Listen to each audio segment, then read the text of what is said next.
तो वापस अपनी क्लास के अंदर देखते हैं कि दूरी को मैंने अदिश क्यों माना है, विस्थापन को सदिश क्यों माना है। देखो एक्चुअल में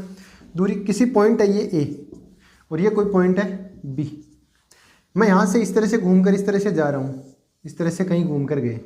तो हमने जो डिस्टेंस ट्रेवल करी है, मतलब जो यात्रा करी है हमने, भाई कोई हमसे पूछे तो हमने इस तरह से घूम कर गए हैं, तो यहाँ पर जो पहुँचे हैं तो ये दूरी होगी। इसको नापेंगे स्केल से, यहाँ से नापते नापते जाएंगे इस तरह से, तो ये तो क्या हो जाएगी दूरी। विस्थापन की बात करूँ, पॉइंट वही है अपने पास में ए और ये पॉइंट है बी, इन दोनों के बीच की बात करूँगा मैं। तो अगर मैं कहूँ कि अगर चाहे कितना ही घूम कर गए हैं अपन यहाँ से डायरेक्ट डिस्टेंस देखेंगे, ये डायरेक्ट लंबाई कितनी है, मतलब दोनों के बीच की न्यूनतम दूरी, सीधी दूरी, दोनों के बीच की न्यूनतम या सीधी दूरी जो है, सीधी जो लंबाई है उसको अपन क्या कहते हैं, विस्थापन। अब देखो कोई बंदा है,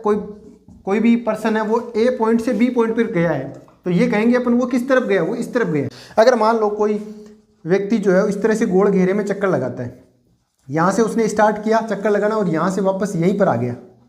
इसी ए पॉइंट पर आया, तो कितनी दूरी हुई। मान लो ये चक्कर जो है इसकी त्रिज्या आर है, तो उसका चक्कर हो गया 2πr, तो उसने एक चक्कर पूरा कर लिया। लेकिन मैं यहाँ पर बात करूँ विस्थापन की, विस्थापन उसने कितना तय किया, क्योंकि वो ए से चला था और वापस कहाँ पहुँच गया, इस ए पॉइंट पर, तो उसका विस्थापन कितना हुआ 0, मतलब वो उसी जगह से चला था और वापस उसी जगह